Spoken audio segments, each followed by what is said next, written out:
No matter which side of the fence people have been on, they've been saying, "Show me the evidence. I'll believe it when I see the evidence."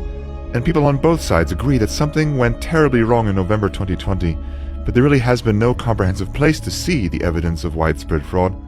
Until now. This video is pure data, so don't get mad. You can't be angry when a scientist confirms that gravity pulls downward at negative 9.8 meters per second squared, even when that fact works against the narrative you've heard. So here we go. Just before we show you some new disturbing video evidence, we'll talk about statistical anomalies in 3 states in question.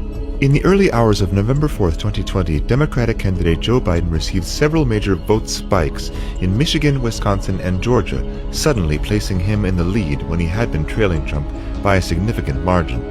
8,954 individual vote updates were analyzed. Across nearly all updates, there follows a clear statistical pattern. However, a very small number of batches are especially questionable. The 4 most notable aberrations were 2 in Michigan, 1 in Wisconsin, and 1 in Georgia. And all occurred in the same 5-hour window, in the middle of the night, when in some places counting reportedly had stopped. Not only do these updates not follow generally observed patterns, but their behavior is particularly extreme. For context, using publicly available data from the New York Times, here is a visualization of the number of votes by candidate in Michigan from the beginning of the election night to 7 p.m. Eastern Time on November 4th. Trump is in red, Biden is in blue. Notice the sudden and improbable spike in votes for Biden at 6:30 a.m., where Biden received 141,258 votes, while Trump only received 5,968.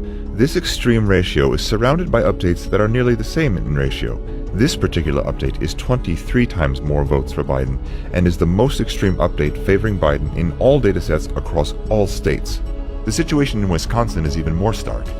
A single update to the vote count brought Biden from trailing by over 100,000 votes into the lead. Thirdly, a vote update in Georgia at 1:34 a.m. Eastern Time on November 4th, which shows 136,155 votes for Joe Biden and only 29,115 for Donald Trump. The extents of these 4 vote spikes in question are more than the margin of victory in all 3 states, which means the spikes were not only abnormal in regards to percentage for Joe Biden, but also in magnitude of the vote count. Out of roughly 9,000 updates, this election was decided by only 4 extreme updates, each with a probability of less than 0.1%, meaning that had these 4 unlikely updates not happened, we would have a different president in the White House.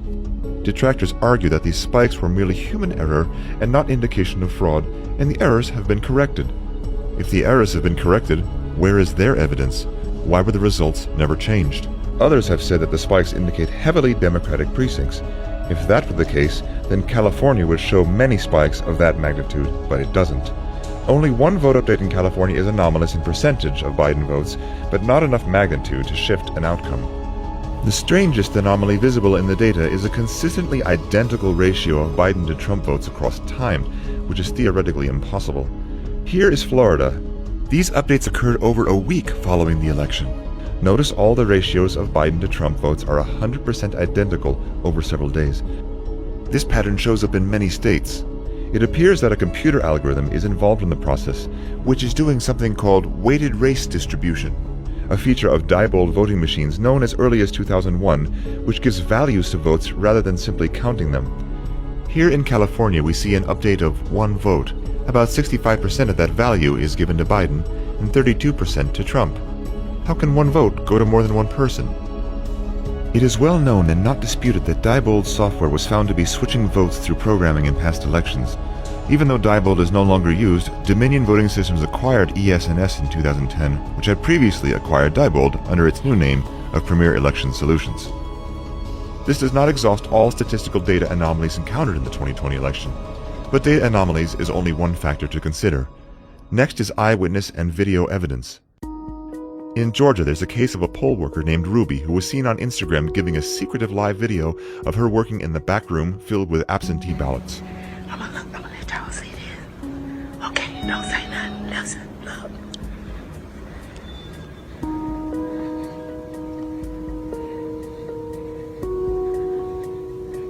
At 10:30 p.m. on November 3rd, all media and poll watchers were told to leave State Farm Arena because ballot counting was going to stop.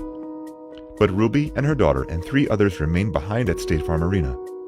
They pulled boxes of ballots out from under the table that was placed there in the morning and distributed them to several counting stations. back to Fulton County, Georgia right now, where our reporter Blaine Alexander apparently has some new reporting on the expectations for that count. Well, Rachel, we've learned that the counting continues tonight. You know, right here in State Farm Arena behind me, we've learned that there are 5 people who are still inside, still working to scan those absentee ballots and try and get those numbers tabulated. Now, initially, we were told that everybody went home at about 10:30, but I just got off the phone with the county spokesperson who tells me that indeed there are still some people in there quite literally burning the midnight oil, scanning ballot after ballot and trying to get that information in. And Blaine, specifically, you said 5 people are inside that building? That's 5 of 5 actual individuals who are working on all the absentees in Fulton County right now? Just 5? Wow. Talk about having the sort of fate of the nation in your hands. Ruby is seen here in this video running the exact same stack of ballots through the machine 3 times. Other workers do the same. Note that a large surge in Biden votes can be observed after this tabulation at 0634 Greenwich Mean Time, which is 1:34 a.m. in Georgia, just after the time in question. You may ask, can a ballot really be counted more than once? Here is your answer from Coffee County, Georgia. Can you scan a ballot more than once? I've just done it. I'm talking about That's you the just same batch that she's been doing. you just keep scanning. Yeah. them. I just kept scanning that same. You just keep something. I just scanned the same batches that y'all just voted.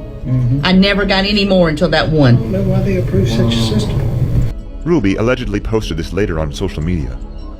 Of course, the mainstream media calls this misinformation, and most references to these videos have been deleted from internet search results. Apple News, the morning of the election, sent out a push message to Apple News subscribers that elections are secure. So if it's true that election fraud is rare, what about Raquel Rodriguez? She was recently arrested for election fraud in Texas because of overwhelming video evidence incriminating herself that she was harvesting ballots for pay. The top ticket to get votes for Eager Biden. How many votes do you think you can deliver for us? At least 5,000. And what are we looking at as far as how much that's going to cost? For the entire team that I'm looking at 55,000. So $55,000 for 5,000 votes, top the ticket, Eager Biden. If not more, I'm not going to overpromise because remember, we're 16 days till election day. You give me cash, you can do whatever you want to do. $55,000 up front, 5,000 votes. That's right. Then there is cybersecurity evidence and the question of whether Dominion voting machines were tampered with over internet connections. Signed affidavits under oath from cybersecurity experts indicate that Dominion voter systems and Edison Research were using an unencrypted VPN with login credentials that were easily accessible and used by foreign adversaries to monitor and manipulate votes. The IP addresses into the Edison Research host service went in both directions, meaning that not only were China and Iran and other countries accessing the servers, but also Edison Research was communicating back to these adversaries. The claims that Dominion voting machines were not connected to the internet are completely false. Cybersecurity experts have followed the communication of the data from Dominion voting servers and Edison Research to foreign countries. A simple web search will uncover that DominionVotingSystems.com is registered to a company in Hunan, China. 3 of the 7 board members of UBS Securities are Chinese nationals. That company owns Staple Street Capital, which in turn owns Dominion. On top of that, the Dominion software is licensed from Smartmatic, which is a Venezuelan-owned and controlled company, and we're all familiar with how their elections go. Furthermore, forensic audits of the machines reveal significant errors. Although the mainstream media and politicians are saying that it's dangerous misinformation that Dominion voting systems are unsecure, this was the very message that several left-leaning news sources were claiming less than a year ago. NBC News and PBS found out just how easy it is to hack voting machines or cast fake votes. It's important to note that Georgia just spent over is about to spend over $100 million on a contract with Dominion to provide image cast hardware to the state in time for the for the next primaries and for the 2020 election. And yet here these kids were who had opened it up. They said, look, you can pop the front off of it and here's a port you can get into right here. That's easy. You know, all kinds of stuff that you could certainly do within 6 minutes behind a curtain, much less if you had extra time because any of these were connected to the web, as we discovered a couple of days before. So many of them are. Despite opposition and attacks, election security experts were able to audit Dominion voting machines in Antrim County, Michigan, revealing unusually high error and adjudication rates. What does that mean? According to the report, Dominion Voting Systems is intentionally designed with inherent errors to create systemic fraud and influence election results. Ballot errors are sent to adjudication, which means the vote can be decided by an election worker where there is no oversight, no transparency, and no audit trail. We've scanned 113,130 as of moments ago. We've adjudicated 106,000 plus of those. Experts identified an error rate of 68.05%, which is far above the Federal Election Commission guidelines of 0.0008%, or 1 in 250,000. Although vote adjudication logs are available for prior election years, suspiciously, all the logs for the 2020 cycle were missing. Moreover, all security logs prior to 11:03 p.m. on November 4th are also missing. If that's not enough, the election event designer log shows that the Dominion Image Cast precinct cards were reprogrammed on October 23rd and again on November 5th, which violates the Help America Vote Act, which includes a 90-day safe harbor period that prohibits changes to election systems, registries, hardware, and software updates without undergoing recertification. Even if skeptics and critics persist that these issues are inconsequential, they should be willing for forensic audits to take place for transparency, yet they have viciously attacked attempts to review logs. Why is that if there's nothing to hide? Election officials in Maricopa County, Arizona have even ignored subpoenas for release of election data and Dominion machine audits until after the inauguration. Then there's the mass influx of unsolicited mail-in ballots. The key word is unsolicited. In other words, people receiving ballots they never asked for. Politicians use the coronavirus to push mass mail-in ballots and extending the time to receive those ballots till many days after the election. There are many reports of people who voted in person also receiving multiple unsolicited ballots in the mail. People who did not send in a mail-in ballot denied in-person voting because they were told they had voted already by mail when they hadn't. This opened up chaos in the system and uncertainty as to who actually voted. Additionally, signature verification requirements were slackened in many states, adding even more uncertainty.